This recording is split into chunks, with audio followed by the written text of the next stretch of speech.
kapatid, yung nasa kaliwa, kanan, harapan, likuran po natin. Magandang umaga po sa lahat. Amen. God bless you. Sabihin po natin, God bless you. Amen. Hallelujah. Muli po sa umaga po na to. Ayan, handa na po ba ang lahat? Ayan. Amen. Maraming mangyari po, mahilingan ko na maupo na po yung iba. Ayan, kung tayo po ay handa na, tayo po ay maupo na. Ayan, maraming salamat. Amen. So sa linggo na to bukas, nais ko lang ipaalam, kasi month of August na po tayo, amen. Bagamat hindi pa po na-update yung ating birthday corner, bukas po ay kaarawan ni Bebe. Be, tama? Si Bebe, ayan si Bebe. Bukas August 5. Be, happy birthday, Be! Bukas ang birthday niya, si Bebe po. So this week po, si Bebe yung magsa-celebrate ng kanyang kaarawan. Kaya, pag-birthday din po natin siya. So sa mga, meron pang iba pero medyo matagal pa po sila, kaya weekly naman po yung ating pag-pray doon sa mga merong celebrant. Amen! At nais din po natin pasalamatan ang ating Panginoon sa umaga na to, dahil talaga naman po na tayo po ay laging mapalad. Amen. Lagi po tayong mapalad dahil lagi po tayong pinagbibigyan. Amen. At lagi tayong sinasamahan ng ating mga kapamilya sa IM. Welcome po natin sila. Welcome po sa SCM. Ayan po sila. Ayan, ang dami nating backup. Amen. Ayan. Amen po. Kung paano po masigasig sila sa pagtugon sa gawain ng Panginoon, lalo higit po tayong mga taga rito. Amen po ba?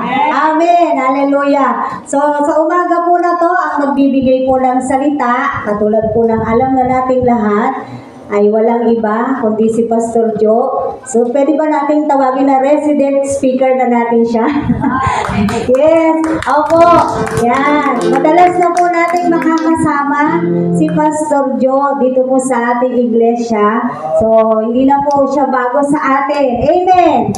Siya po ay taga rito na rin. At dahil nga ang mga churches po natin ay iisa lamang. Kaya nagtutulong-tulungan po tayo. Amen. Yan po. Maraming salamat po. At hindi ko na patatagalin, tawagin ko na po si Pastor Joe dito po sa harapan.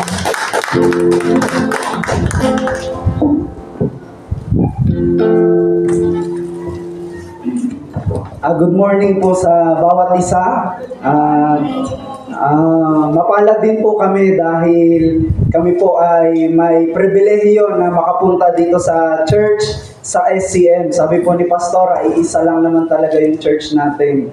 So sa Panginoon po, pamilya naman po talaga tayo. Hindi naman talaga iba-iba.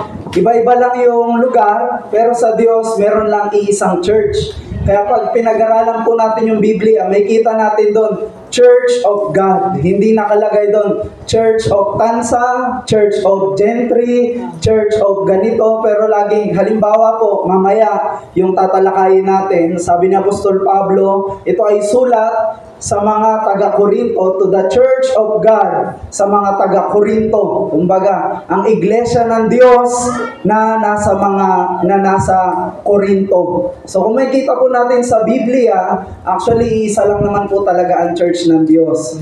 There is only one Church of God. Wala pong iba-iba. Amen po ba? Dahil isa lang naman po talaga ang tunay na Diyos. Bagamat may iba't ibang mga samahan, iba't ibang mga grupo, pero may iisa lang at tunay na iglesia. Ito ang iglesia ng Diyos na itinatag kay Kristo. Wala na pong iba. So kaya ngayong umaga nagpapasalamat din po muna ako dahil una po sa pribilehiyo na makapunta dito. Siguro nagtataka si Pastor, ay Pastor, may kasama po pala kayo. Opo, actually meron kaming feeding dyan sa may Cavite City mamaya-maya. Mga 11, 10:30 or 11 siguro po. So kaya mauuna na din po sila mamaya-maya papunta ng Cavite City dahil sobrang dami din po ng mga gawain na nakalaan sa amin. So kaya para po makapag-worship service muna sila bago yung feeding, sinama ko na po sila dito. So kaya lagi ako, kapag inimbitahan niyo ako, laging 3-in-1.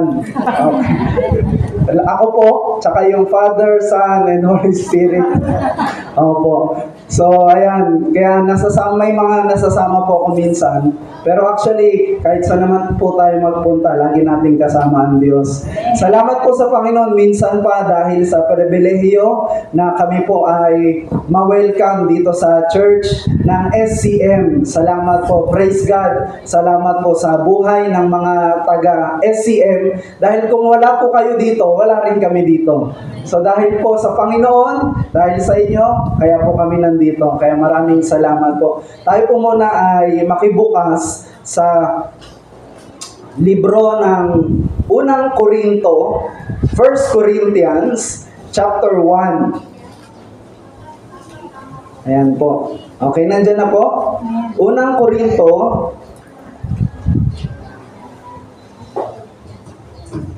chapter 1, verse 1 hanggang 2.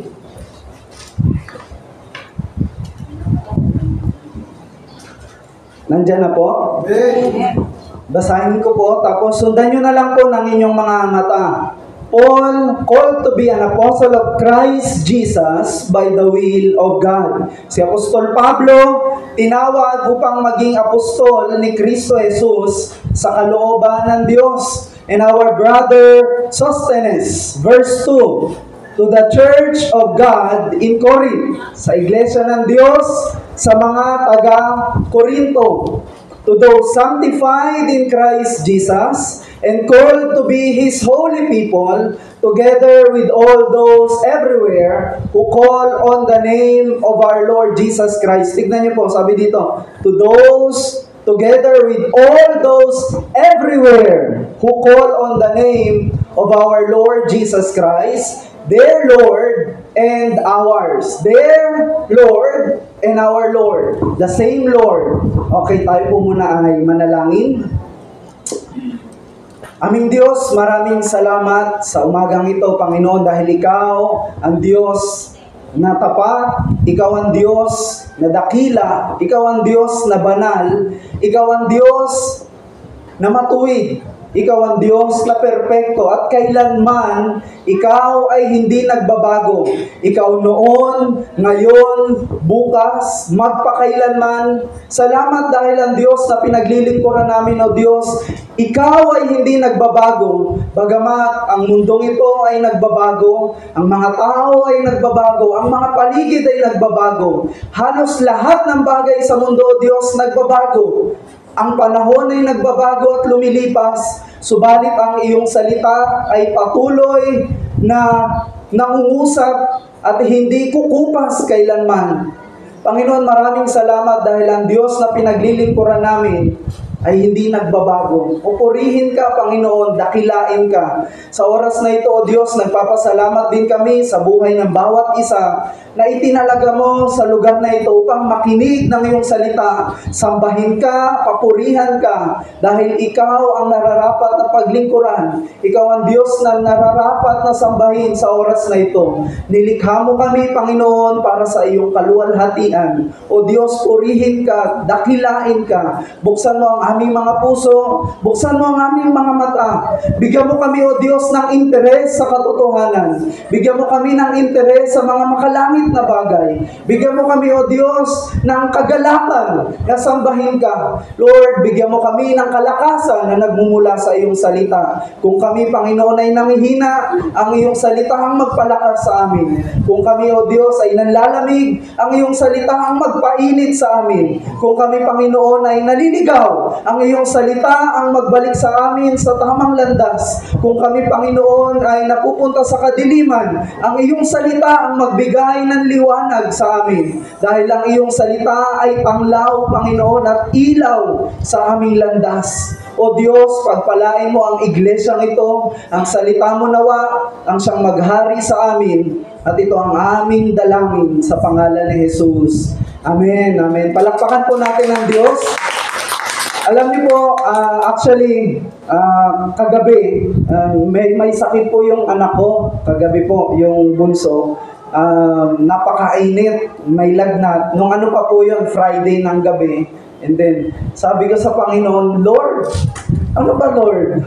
Parang, Lord, napapansin ko, every Saturday, Friday, Saturday, laging matindi yung mga nangyayari. Sabi ko, Lord, gusto mo ba akong mag-preach o ayaw mo na akong mag-preach? So, sabi ko sa Panginoon kagabi, 2:00, karga-karga ko yung 7 months na baby namin. Ang taas po ng lagnat. Kapag nilalapag, umiiyak kasi hindi may ubo, at saka may sipon. Masama yung pakiramdam, irritable. Sabi ko, Lord, pambihira, Lord. Ano ba, Lord? Gusto mo ako mag-preach o hindi? Actually po, halos napapansin ko, itong mga nakaraang buwan, laging ganon. Saturday, laging may something na nangyayari. Last week naman, kaya po ngayong araw, halos 1 oras lang tulog ko. Kasi yun nga po yung baby namin, napaka-sensitive ko po kasi kapag onting ganon talagang.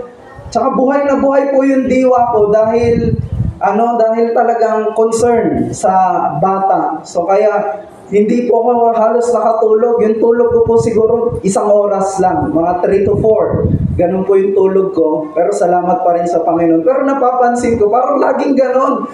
Last week po, meron din po na ospital naman. Kailangan po ng Chinese po yung i-hospital. Kailangan ng Pilipino. Ako po yung nag-drive, ako din nag-asikaso sa ospital. Halos, anong oras na po kami nakauwi? Late na din ang gabi.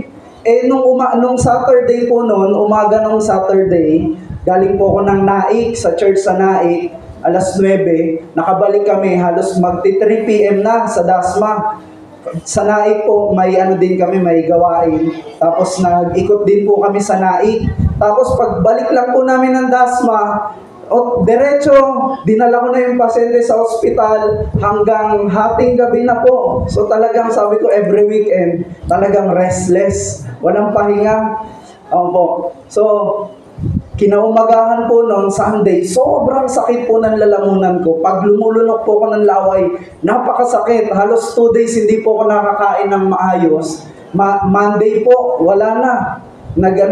Give up na yung katawan ko Monday. Ang sama din po ng pakiramdam ko, nilagnat ako nung nakaraan. Tapos nung nakaraan pa, halos laging may sitwasyon. Sabi ko, Lord, ito ba talaga? But thank God, dahil alam ko, kanina habang nagme-meditate ako, i-share ko lang po ito para lang po, gusto ko din po kayong ma-encourage kung kayo man ay nabanggit kanina ni Sister Kate, ayun, nalimutan ko tuloy.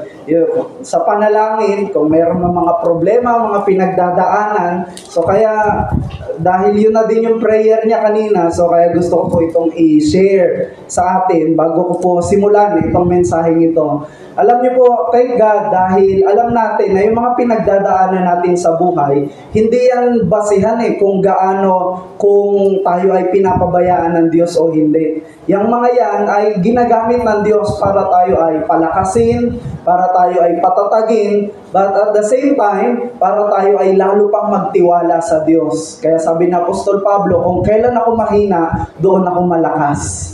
Amen po ba? At sabi ni Apostol Pablo, sapat ang biyaya ng Diyos. Kaya kahit na may pinagdadaanan tayo, hindi po yan basihan na pinababayaan tayo ng Diyos. Kung tayo man ay nakakaranas ng mga pagsubok, yan ay normal sa buhay ng isang mananampalataya. Amen po ba?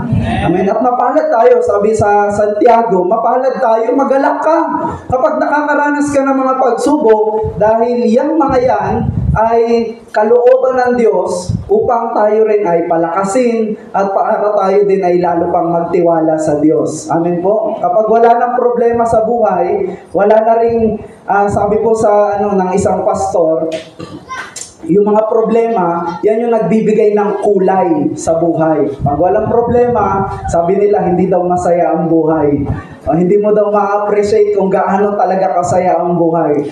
So, by the way, nais ng Diyos na tayo ay mas lalo pang magtiwala sa Kanya. Amen po ba? Amen. Maraming salamat. This time po, gusto kong talakayin natin itong sa Korinto dahil sabi ni Pastora, Pastor, pwede po yung kahit yung doctrinal preaching. Sabi ko, ay, okay lang po ba yun, Pastora? Opo, mas okay po yung Pastor para yung church ay mas lalo pang maliwanagan at mas lalo pang makaunawa sa katotohanan.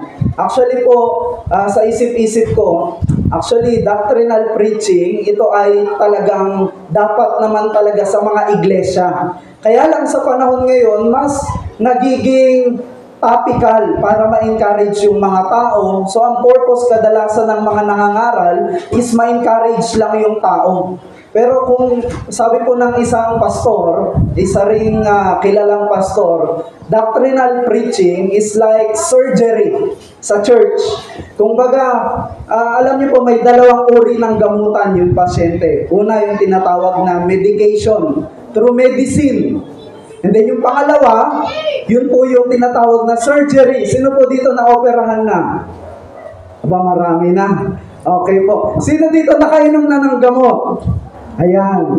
So, sabi nila, mabisa din naman yung gamot. Pero pag seryoso na, minsan kapag kailangan na minsan mga operasyon na talaga yung kailangan.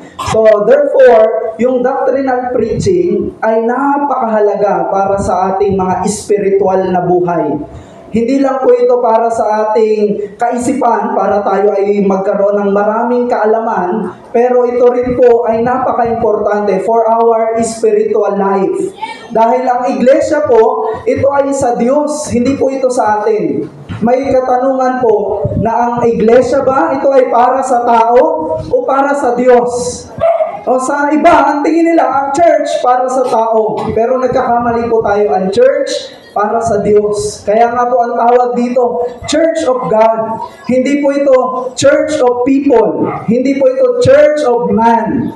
Ito po ay Church of God. So ang church, hindi po ito sa tao o para sa tao, ito ay para sa Diyos. Kaya nandito po tayo, hindi para paglingkuran ng Diyos yung tao, kundi para yung tao ay maglingkod sa Diyos. Kaya nilikha ng Diyos ang tao para maglingkod sa Diyos, hindi tayo nilikha ng Diyos para paglingkuran niya. Baliktad, ang konsepto natin, dapat yung Diyos yung maglingkod sa atin. Hindi po, tayo ang dapat maglingkod sa Diyos. Therefore, church is for God, not for man. Kaya po, dito makikita natin sa Korinto, ito ay patungkol sa identity ng church. So sabihin nyo nga po, church identity. Church. Yan. So, dito po makikita natin sa Korinto, sabi ni Apostol Pablo, babasahin ko po ulit. Paul, called to be an apostle of Christ Jesus by the will of God, and our brother Sosthenes, to the church of God in Corinth, to those sanctified in Christ Jesus, called to be His holy people, together with all those everywhere who call on the name of our Lord Jesus Christ, their Lord and ours. Verse 3, grace and peace to you from God our Father and the Lord Jesus Christ. Ang sinusulatan po dito ni Apostol Pablo ay ang iglesia sa Korinto. Amen po. Ito ay Church of God. So, wala itong specific na building. May specific na tao, pero walang specific na building. Kaya po sabi ko sa inyo kanina, meron lang isang Church of God. At itong Church of God, sabi ng isang theologian, ang iglesia, ito ay isa sa pinakadakilang regalo ng Diyos sa kanyang mga anak. Una, si Kristo, yung kaligtasan. Pangalawa, simbahan. Dahil sa simbahan, dito tayo natututo. Dito tayo naaalagaan. Kapag hindi ka na nagsimba, wala ka ng pag-asa. Dahil sa church mo lang matatagpuan ng katotohanan. Sabi sa unang Timoteo, ang iglesia, ito ay tahanan ng buhay na Diyos at saliga ng katotohanan. Ito ay pundasyon ng katotohanan sa mundo. Walang ibang organisasyon, walang ibang pundasyon or foundation, walang ibang grupo, walang ibang samahan maliban sa iglesia na nagtuturo ng katotohanan. Tanging ang iglesia lang ng Diyos. Kahit saan ka pumunta sa mundo, except church, ang simbahan lang ang ibinigay ng Diyos para ang isang tao ay mas lalo pang mahubog, maging banal, makakilala sa Diyos, mas lalo pang lumalim ang pananampalataya. Kaya kapag inalis mo yung church sa buhay ng isang mananampalataya or sa buhay ng tao, patay ka. Tapos ka. Bakit? Walang ibang magtuturo ng katotohanan kundi ang iglesia, ang church. Once na tumigil kayo sa pagpunta sa church, huwag na kayong umasa pa na mamuhay ng banal. Huwag na kayong umasa pa na mamuhay ng matuwid. Pastor, nagbabasa naman ako ng Bible, okay lang yan. Kahit hindi ako mag-church, basta may Bible, basta may prayer. Naalala ko noon, nag-evangelize kami. Ang importante, mahal mo yung sarili mo, sabi ng tao sa amin. Kahit hindi naman ako nagsisimba. Ang importante, mahal mo yung sarili mo, kilala mo yung sarili mo, totoo ka sa sarili mo, nagbabasa ka ng Bible, nananalangin ka, maayos yung relasyon mo sa Diyos. Kahit hindi ka na magsimba, okay lang. Sabi ko, hindi po okay yan. Salamat po. Hindi po okay yan. Kapag hindi ka nagsisimba, ibig sabihin hindi po ayos yung relasyon mo sa Diyos. Hindi po pwedeng sabihin ng tao na ayos yung relasyon niya sa Diyos, maganda yung relasyon niya sa Diyos, tapos hindi siya nagsisimba. Hindi po basihan yung pananalangin mo ng personal, yung pagbabasa mo ng Biblia personal sa bahay, hindi basihan yung maganda yung pinapakita mo sa labas, sa kapwa mo, para sabihin mo na maayos yung relasyon mo sa Diyos. Alam niyo, maraming gumagawa niyan eh. Unbeliever, kaya nilang maging mabuting tao sa harap ng tao. Kaya nilang magpakita ng, alam niyo yan, ng kagandahang bagay, kagandahang asal sa mundo. May mga kilala nga ako, minsan mas mukhang believer pa pag tinignan mo yung buhay nila eh. Kesa sa mga believer talaga, mga unbeliever. Hindi nila kilala ang Diyos, pero mababait naman. Kaya hindi pwedeng maging basihan na sabihin mo, nagbabasa ka ng Bible, meron kang prayer time, tapos ikaw ay mabuting tao, at sasabihin mo, maayos ang relasyon mo sa Diyos. Unless, na kapag hindi ka nag-church, patunay lang to na hindi ayos ang iyong relasyon sa Diyos. Kaya po sa buhay natin, once na inalis mo yung church, para mo na rin sinabi na ayaw mo nang mamuhay para sa Diyos. Actually, nakakalungkot dahil ang pagpunta sa church, actually once a week lang nga ang kadalasan talaga. Dahil alam natin, may mga trabaho, busy. But yung ibang mga church, meron silang midweek service, Friday service, and then Sunday service. And then sa Sunday service, meron pa silang morning, afternoon, evening service. Maraming mga gawain. Pero kung tutusin, majority ng mga Christians, Sunday lang naman talaga nagsisimba. Amen ba? Hindi yun ganun kabigat kung talagang mahal natin ang Diyos, yung 2 oras, 3 oras na ilalagak mo sa church para siya ay sambahin, hindi yun mabigat. Sa cellphone nga, nakaka 3 hours tayo, 5 hours pa minsan eh. Pero sa church, 2 hours lang, tingin na tayo ng tingin sa orasan. Hindi na tayo mapakali. Iniisip na natin yung ulam mamaya, si Mister, si Mrs., iniisip na natin yung maraming mga bagay. Pero kapag nagsi-cellphone tayo, nakafocus talaga tayo. Hindi na natin, yung sinaing sunog na. Pero pag nagsi-church, may isip mo yung mga na dapat isipin ng mga nakakadistract. Pero kapag nanonood ka ng TV, stress na. Hindi ka pa nakapaglinis, hindi ka pa nakapaglaba. Pero yung focus mo nandun. Ang church, pag-attend sa mga gawain, saglit lang. Pero yung iba sa atin, talagang, alam niyo po yun, mas pinipili na huwag dumalo sa gawain. So, therefore, gusto kong sabihin sa atin, once na tinanggal natin ang pagsimba sa buhay natin, then ito ay patunay na yung ating relasyon sa Diyos ay hindi maayos. Yung pag-attend natin ng church, pagpapakita yan na maayos pa rin at in some part yung relasyon natin sa Diyos. Once na tumigil ka na, may problema talaga.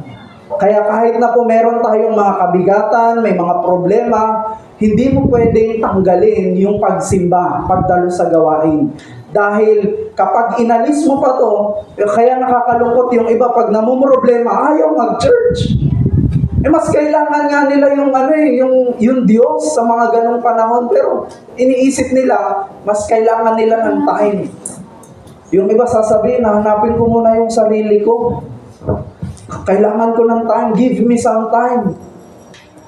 You need God, not time. You need time with God. Amen. And this time, sabi ni Apostol Pablo, siya ay tinawag para maging apostol sa pamamagitan ni Kristo sa kalooban ng Diyos. And then sumulat siya sa mga taga-Korinto. Dito po makikita natin yung identity ng church, inuna na po ni Apostol Pablo. Una sabi niya, to the church of God. So una po malinaw, ang iglesia, ito ay hindi kay pastora, hindi akin, hindi sa leaders ng church. Minsan may mga leaders ng church, sinisipa paalis yung pastor. Sana wala namang ganun dito. Pero may ibang church, ganun talagang yung mga leader nila, hindi pastor, ayaw na namin sa'yo. You're fired. Pinapaalis talaga. Tapos kapag kailangan na nating mag-hire. Nag-hire sila din yung nag-fired. O totoo po, may ganong mga church. Now, ang tanong po dito, who is the head? Sa Biblia, ang ulo ng iglesia ay si Kristo. Hindi tao. Kaya maliban na lamang na alisin ng Diyos, ang taong yan, dun lang siya alis. Pero kung talagang yan ay nilagay dyan ng Diyos, hindi mo yan pwedeng alisin. At sino ang may-ari ng simbahan? Again, ang Diyos. Kaya sabi sa Timoteo, ito ay bahay ng Diyos na buhay. Ang iglesia.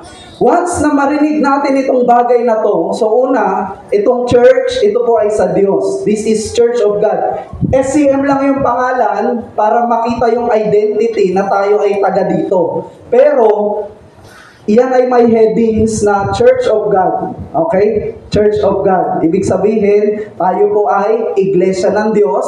Mga iglesia ng Diyos sa SCM. Opo, parang ganon. But we are one church. Ngayon po, ang church, ito ay pag-aari ng Diyos. At kapag ang church ay pag-aari ng Diyos, ibig sabihin, kaya nabanggit ko kanina, ang church ba sa tao o sa Diyos?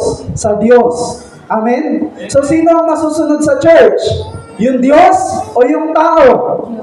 Ang Diyos. Ano ang masusunod sa church? Salita ng Diyos o salita ng tao?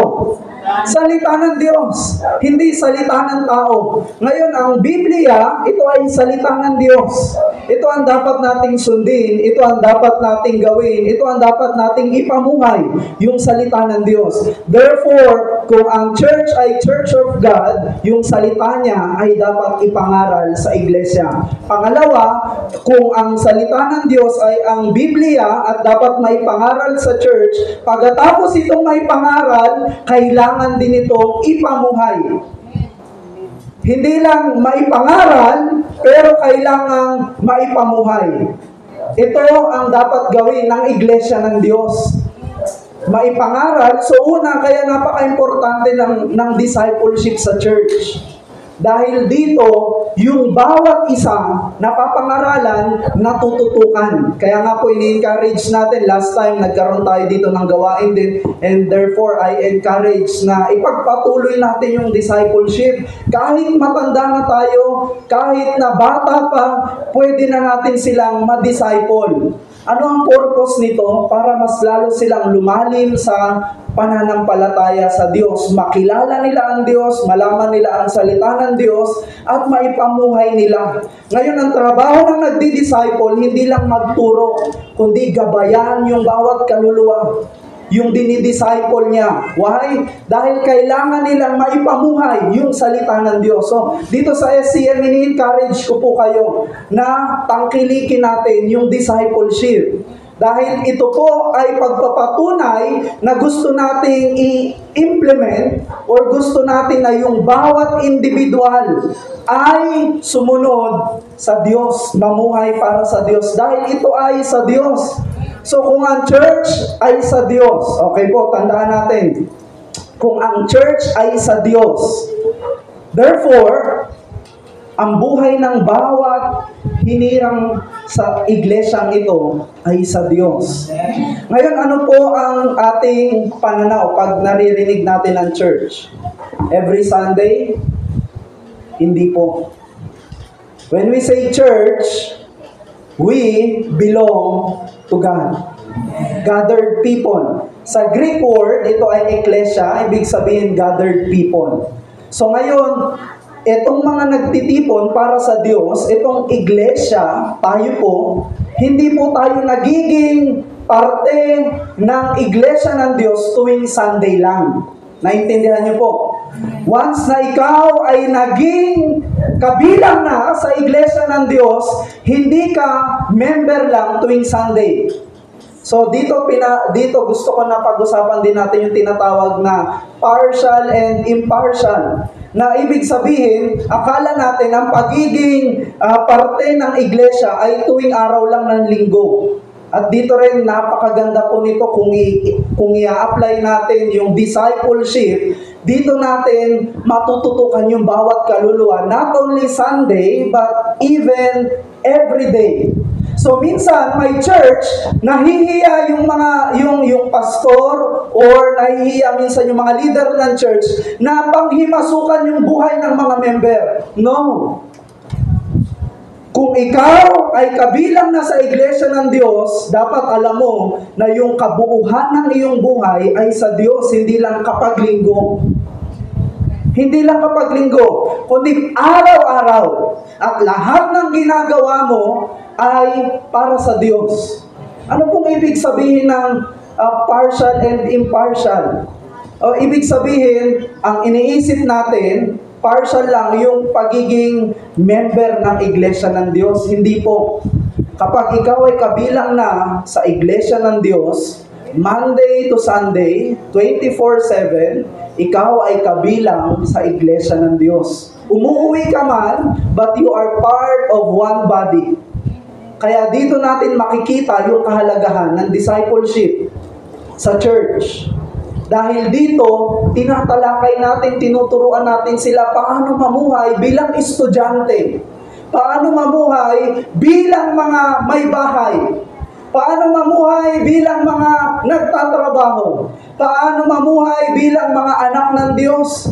Hindi lang kapag araw ng linggo, but Monday to Sunday. From 6 a.m. to 6 a.m. Buong buhay natin, tayo ay kabilang na sa iglesia ng Diyos. Kaya lang hindi ito naiintindihan ng marami. Akala natin, nagiging epektibo lang yung pagiging church member natin kapag tayo ay pumupunta ng church. Pero, yung pagiging member ng iglesia ng Diyos, hindi yan natatapos sa loob ng simbahan. You are member kahit ikaw ay nandun pa sa iyong bahay. Kaya kapag nandun ka sa iyong bahay, sa iyong opisina, sa iyong eskwelahan, the same living sa loob ng church at sa labas. Kailangan natin mamuhay bilang mga anak ng Diyos. Nandiyan pa po ba tayo? Okay, pasensya na po. Sabi ko nga po sa inyo, itong doctrinal preaching ay parang surgery. Opo. Talagang medyo malalim, medyo masakit. Talagang kailangan nating pag-usapan yung practical din na katotohanan para mas lalo nating maintindihan. So, therefore, tayo po bilang parte ng SCM, hindi lang po kayo under hindi po ibig sabihin na ang pananagutan nyo ay under lang kay Pastora Jen. Pero ang pinaka pananagutan natin, meron tayong pananagutan under God. Because He is the founder. He is the owner of this church. Amen. O kung natatakot kayo kay Pastora, mas matakot kayo sa Diyos. Amen. Kung nahihiya kayo kay Pastora, mas mahiya kayo sa Diyos. Kung nahihiya kayo sa member, mas mahiya kayo sa Diyos. Ano ibig sabihin nito? Do not live in front of people, but live in front of God. Amen. Alam niyo po yung word na coram Deo? Yun po ay Latin word na ibig sabihin, live one's life in front of God. God is our main audience, not people. Kaya sa loob man ng building, sa labas man ng building, you belong to the church of God. Amen po? So yun po yung una, ang church, ito po ay Church of God. Amen? Amen. Okay. Pangalawa, ayan. Dito po tayo sa pangalawa. Sabi dito ni Apostol Pablo, to those sanctified in Christ Jesus and called to be His holy people. Tignan niyo po ito. Brad, yung cellphone ko baka madala. Okay, thank you. Ito. Paalis na po sila kasi meron pa silang feeding po sa Cavite City. Opo. Okay, so dito po, pangalawa po tayo. Huwag po kayong mag-alala, saglit lang ako mangaral, hindi po ako matagal mangaral. Opo, tumatagal lang pag may natutulog, pero ngayon naman wala eh. Al sabi nila, dapat daw bago mag-surgery, pinapatulog muna. Pero sa atin dito, ang surgery dapat gising. Okay, gising. Okay, pangalawa, sabi ni Apostol Pablo, to those sanctified in Christ Jesus and called to be His holy people. Past tense. Past po yan. Kaya may kita nyo, ED. Di ba?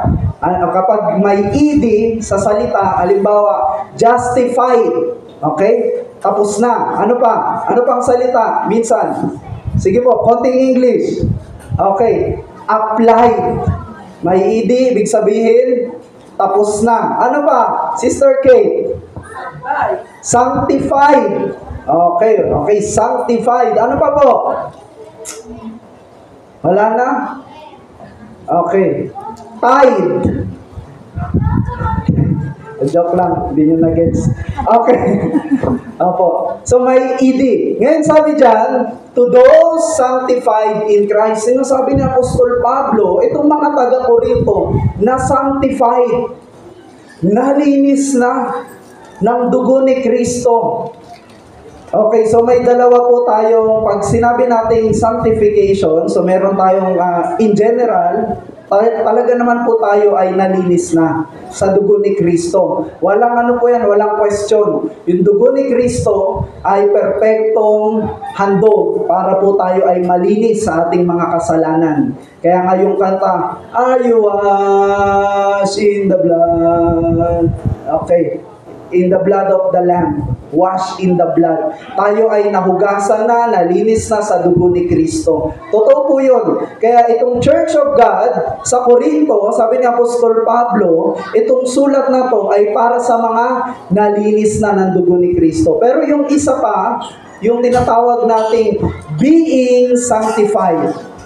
Nalinis ka na, ang tingin sa'yo ng Diyos, malinis na. Pero, ikaw ay unti-unti pa rin binabago ng Diyos.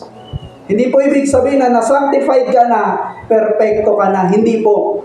Ang sanctification, yung dugo ni Kristo, ikaw ay naging malinis na. Kung baga, binayaran ni Kristo yung iyong mga kasalanan, so linis na. Tayo ay naging malinis dahil sa dugo ni Kristo. Pero, hindi nangangahulugan na naging perfecto na rin tayo. Ayan. Sino po dito perfecto na? Hindi na nagkakasala. Sige po, taas ang kamay. Huwag kayong mahiya. Okay. Lahat tayo nagkakasala. Tama po ba? Ibig sabihin, kahit nasa church tayo, we are being sanctified. Nililinis. Okay? Naintindihan niyo po. Kaya kung titignan natin, si Apostol Pablo, hindi natin masabi, pero we can say, it is encouragement sa mga taga-Korinto. So, may kita po natin dito, pinauna niya yung identity nitong mga taga-Korinto. Ano ba yung identity ng Church of God? Ayan. Ano ba yung identity ng isang iglesia ng Diyos? So, sabi niya dyan, to those sanctified in Christ. Pero pag binasa niyo tong Korinto, ito ay rebuke. Hindi po ito libro na kung saan pag binasa niyo more on encouragement. si Apostol Pablo. It is more, rebuking, dealing with their sins. Dealing with their sins. Kumbaga, si Apostol Pablo, aware siya sa mga nangyayari sa Corinto. May pagalingan, may immorality, merong mga pera-pera, merong mga authority, kapangyarihan, sinususundin nila, sino mas malakas, sino mas dapat masunod, may mga gumagawa ng immoral na bagay, may mga gumagawa ng kahalayan, may mga nangungurakot, may mga gumagawa ng mga bagay na hindi kaaya-aya sa harapan ng Diyos. So yun yung sitwasyon dito sa Corinto. May nagpapagalingan, sino mas matalino, sino mas nauna, sino mas malakas, sino mas may kapangyarihan. Ganun yung sitwasyon. Kaya dinidil ni Apostol Pablo yung ganung mga issue and more on rebuking. Kumbaga sabi niya nga, kung ayaw na talaga, hayaan nyo. So may kita natin, napakabigat ng usapin dito sa Corinto. Pero pinauna niya na ang church, sabi ni Apostol Pablo, to those sanctified in Christ. We are sanctified, but at the same time, we must be sanctified. Ibig sabihin, ang church, meron siyang obligasyon sa bawat miyembro nito na sila ay masanctify. Sa paanong paraan? Of course, sabi sa John 17 verse 3, sabi ni Jesus, sanctify them by your word. And your word, sanctify them by the truth, and your word is truth. John chapter 17:17. Sabi ng ating Panginoong Jesus, linisin mo sila sa pamamagitan ng katotohanan at ang iyong salita ay ang katotohanan. Kaya nga sabi ko sa inyo, once na itinigil nyo ang pagpunta sa church, then patay ka, tapos ka. Dahil walang katotohanang maririnig sa labas ng iglesia. Ito ay maririnig natin sa loob ng iglesia. Dahil ito ang tanging lugar na itinalaga ng Diyos para sa kanyang mga hinirang, sa kanyang mga tinubos. Tapos ayaw mo pa. Yung iba kaya ayaw mag-church kasi ayaw nilang magpatuwid. Ayaw nilang makarinig ng pagtatama. Ayaw nilang makarinig ng gabay.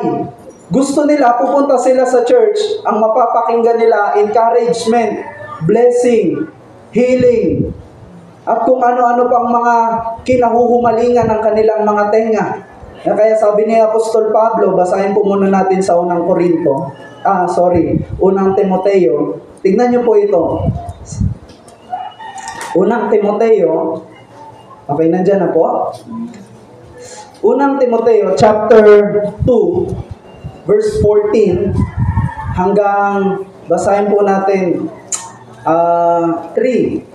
Okay, hanggang 4 verse 3. 3 verse 14 hanggang 4 hanggang verse 3. Okay, sabi po diyan, although I hope to come to you soon. I'm Unang Korinto chapter 3 verse 14. Ayan po.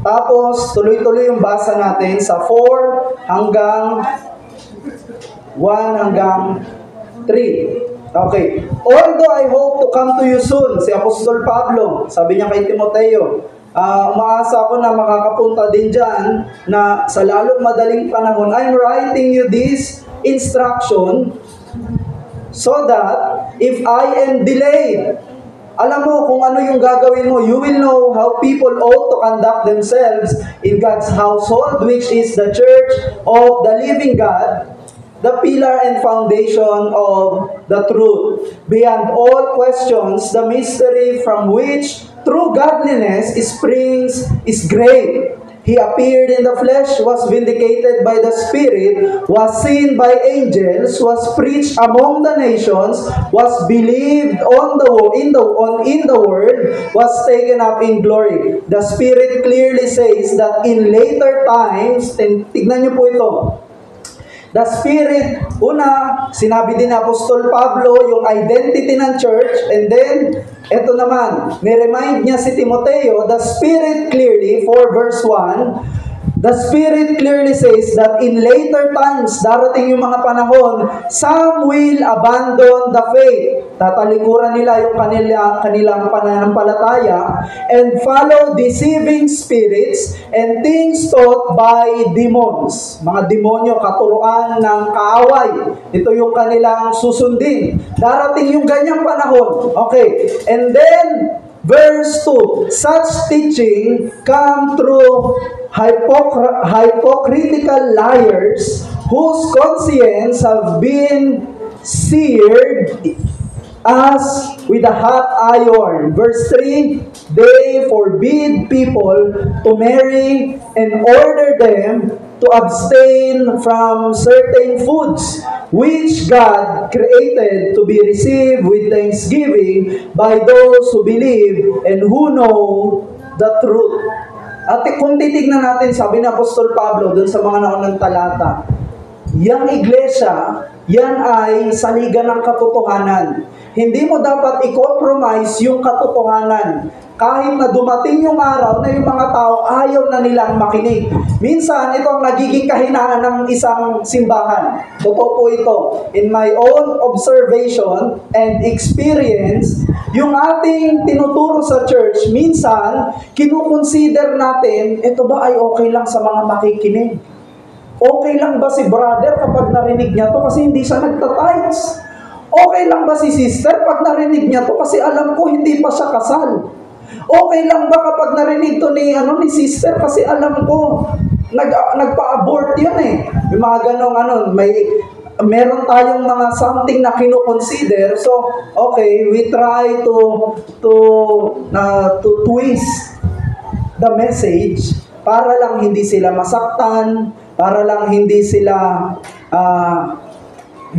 tumigil sa pagsisimba, para lang hindi sila, alam niyo po yun, hindi sila magalit sa atin. But we must not compromise. Truth is truth. And how the church of God will be sanctified? Sabi ni Jesus, by the truth. And your word is truth. We cannot sanctify people in the church the way worldly people discipline themselves or the standard of worldly people. Na yung mga unbeliever nga ganyan dapat ganun din tayo. Hindi po. Sometimes, may mga example na pwede tayong makuha sa labas, but we must stand on the truth. Ito lang po, wala nang iba. Ang standard ng simbahan, yung salita ng Diyos. So sometimes may maririnig tayo sa church na sinasabi ng Biblia, yan man ay, alam niyo po isang beses, nag-preach ako. After ko mag-preach, may umattend. First time lang umattend sa church, may edad na din. First time. Pagkatapos ko mag-preach, lumapit sa akin. Pastor, pinapatamaan niyo po yata ako. Sabi ko, Nay, alam niyo naman, ngayon lang kayo nagsimba Hindi ko maalam yung background niyo Kasi Pastor, yung mga sinabi mo, sabi niya, yung mga sinabi mo, parang ako yung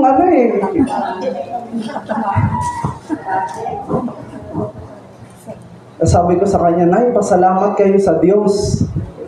Hindi po yan patama. Ang tawag po dyan, pangungusap. Nangungusap po ang Diyos sa inyo. Na hindi ko naman po alam na yung background. First time umattend, sabi, pinapatamaan ko. Pastor, patama yata sa akin yung preaching ngayong araw. Hindi po. But, truth hurts.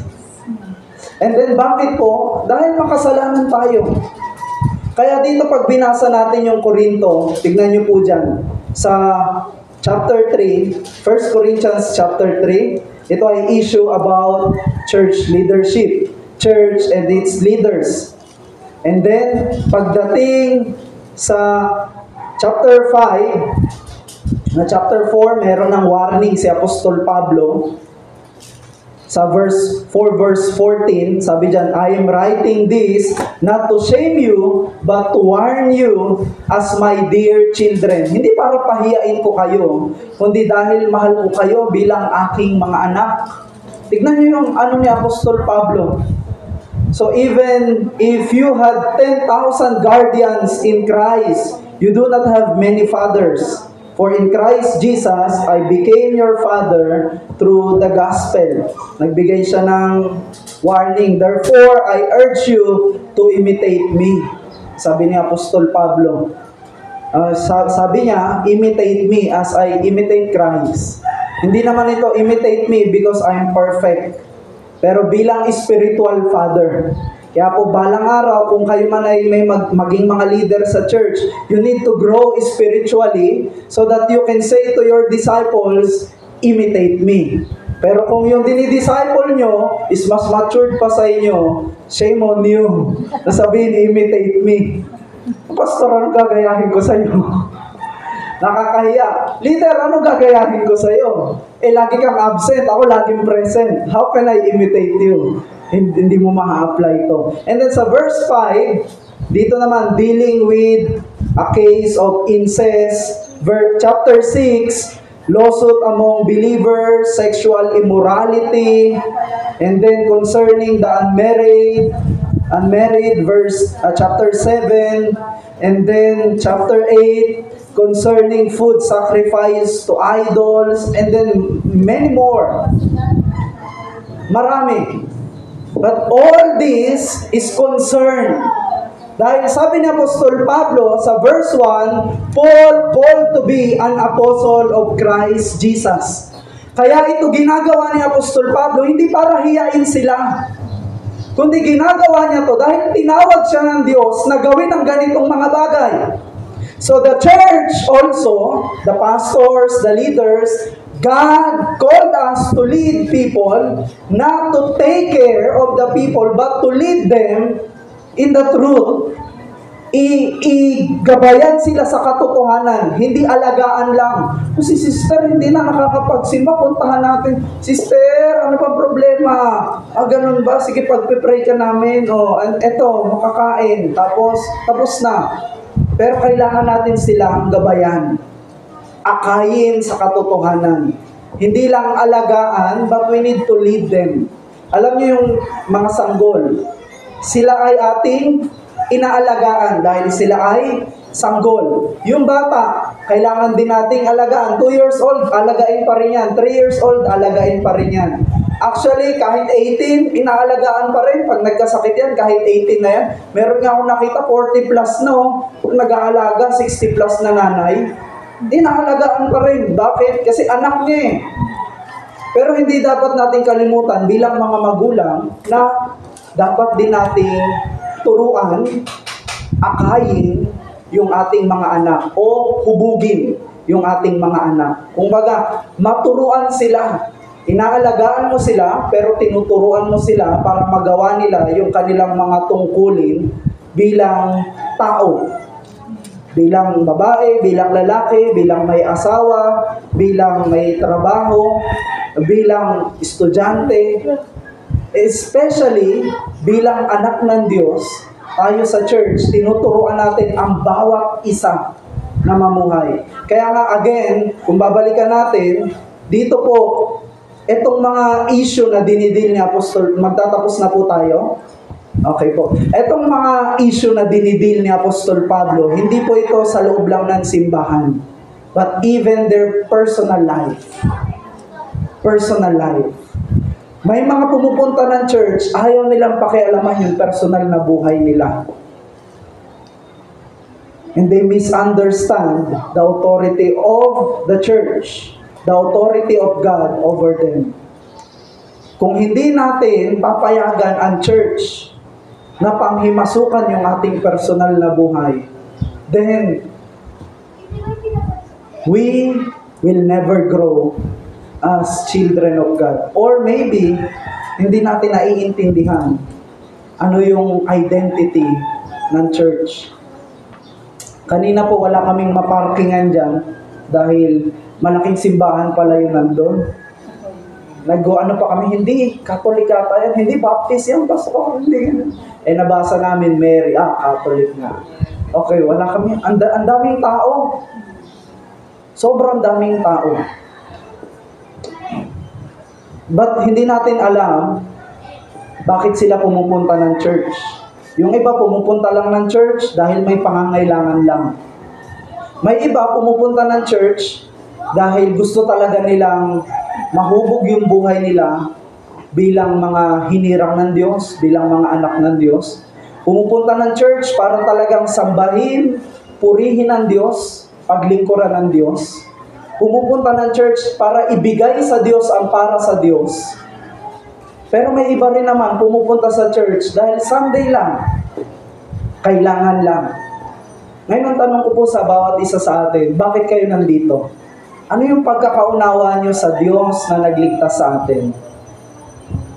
Hindi po tayo namumuhay para sa Diyos tuwing araw lang ng linggo or kapag nandito lang tayo sa loob ng church.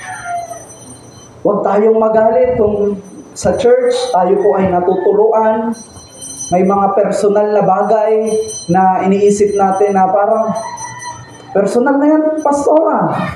Hindi na yan kabilang sa trabaho mo, no? Alam niyo sa church, sa amin po, dito na po ako matatapos. Huwag po kayo mag-alala. Hindi na po tayo mag-alala. Kaya ko po ito binibigyan ng diin dahil gusto ko pong tapusin ito sa mas malinaw na aplikasyon. Sa church po namin, minsan tinawag ko yung mga lalaki na may boyfriend and girlfriend. Sabi ko sa kanila, once, ako po may kapatid na babae. So para sa akin, kung matino kang kapatid na lalaki, hindi mo papayagan na yung kapatid mong babae na may boyfriend ay mahawakan or anong tawag doon, disadvantage ng lalaki. Bakit po? Dahil importante yung kanilang katawan. And then, tinawag ko yung mga lalaki, sabi ko sa kanila, yung mga may boyfriend, kasi sa church, since mga kabataan, may boyfriend, girlfriend. Legal age na naman sila, mga 20 plus. Pero kinausap ko sila. Sabi ko, nung hindi pa kami kasal, nung asawa ko ngayon, nakita niyo bang magka-holding hands kami na naglalakad? Sino sa inyo nakakita? Of course, hindi naman ako madala sa church. Pero, ibig ko sabihin, I want to make the standard. Ito po ay boyfriend, girlfriend. Okay po? Personal to. But I deal with this kind of issue dahil mahal ko po sila at mahal ko yung church. Dahil ang obligasyon ko, hindi lang mag-preach kapag Sunday, I need to open this kind of things personally sa isang certain timing, situation, certain place, right time, right place. Kailangan kong i-deal. Bakit po? I know. Sabi ko sa kanila, lalaki ako eh. Kinausap ko yung mga lalaki na ito yung dapat yung gawin. Kung hindi pa kayo kasal, hindi kayo pwedeng matulog kasama yung girlfriend. Yan ay mali. Hindi yan tama. Tapos may mga na-realize nila, may mga mali talaga silang nagagawa. Then pagkatapos nila, siyempre kung may boyfriend, may girlfriend. Tinawag ko din mga babae. Kinausap ko din. Sabi ko sa kanila, alam nyo, kapag yung lalaki, hinawakan na kayo, ginalaw na kayo, hindi pa kayo kasal, wag na wag niyong pagkakatiwalaan yan. Wag na wag niyong ibibigay yung katawan niyo dyan. Wag na wag niyong ibibigay yung kamay niyo dyan. Patunay lang yan na yung lalaki, yung boyfriend niyo, hindi ko po sila pinaghihiwalay. Gusto kong maintindihan nila kung gaano kahalaga ang pamumuhay natin bilang mga lingkod ng Diyos, bilang mga anak ng Diyos, as part of the Church of God. Sabi ko sa kanila, then, kung ganyan, kailangan yung itama. Kung hindi yan nasabi sa inyo ng nanay nyo, yung nanay nyo na unbeliever, hindi kayo na-warningan about dyan, sinasabi ko sa inyo. And then na-realize ko, ang dami palang nanay Of course, yung nanay nila, unbeliever. Ang dami palang nanay, hindi nila sinasabi sa anak nilang babae yung mga ganong bagay. And then, may umiiyak na, Pastor, salamat po. Kasi kahit nanay ko, hindi po nasabi ang mga ganyang bagay. Mga ganon. Umiiyak sila. But, hindi ko alam kung hindi ko naman nababantayan 24 hours yung mga tao sa church. But I make my effort to protect the church of God in this way. Of course, nung una, mahirap po sa akin. Kausapin ko mga babae, i-open ko yung gantong issue, hindi po yun madali. Lalaki, gantong issue, hindi po yun madali. Ang confidence ko lang ay yung salita ng Diyos. Kasi nauunawaan ko po, this is the church of God.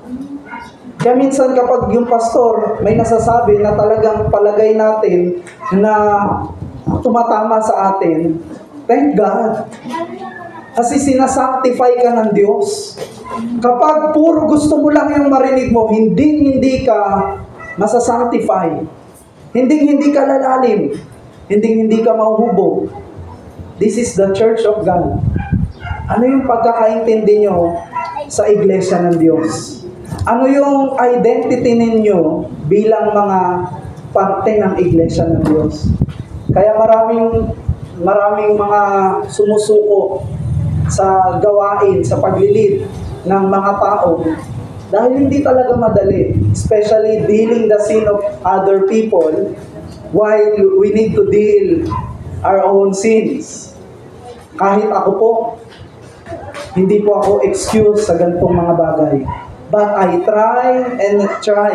Hindi po ako perfectong pastor, hindi rin ako perfectong leader. But the leader of the church, the God who established this church, is holy and perfect. And His word is perfect. Kaya kahit po hindi ako perfecto, I believe this is perfect. Kung ito man ay magamit sa ikalalago ng isang tao, ay na. But all this is for God's glory. Tandaan po natin, because the church is the church of God. Ang iglesia po ng SCM, ito po ay sa Diyos. Then the Bible says, we need to give the authority, we must teach the Word of God, apply the Word of God, and we are sanctified people, but we must be sanctified. Nalinis na, pero unti-unti tayo ay hinuhubog ng Diyos, binabago ng Diyos. Kaya may kanta tayo eh. Alam mo ba yun, brother? Binabago mo ako araw-araw, binabago mo ako araw-araw. Kantayin nga po natin. Apo, sige po. Sige po, tayo ay tumayo. Tayo ay umawit sa Panginoon.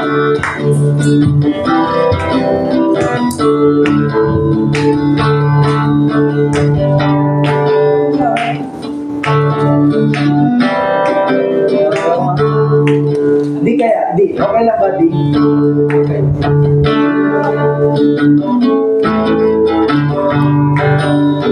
Sige po, tayo ay mawit sa Panginoon.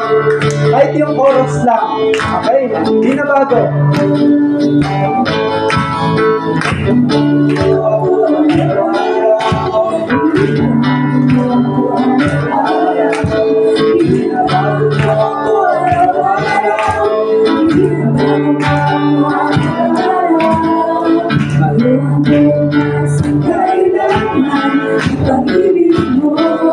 Amen. Binabago.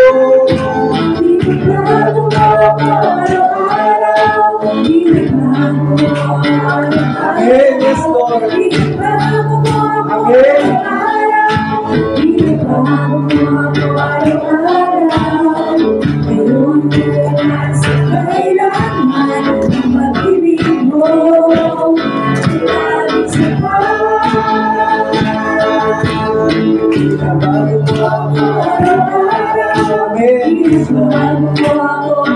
Amen.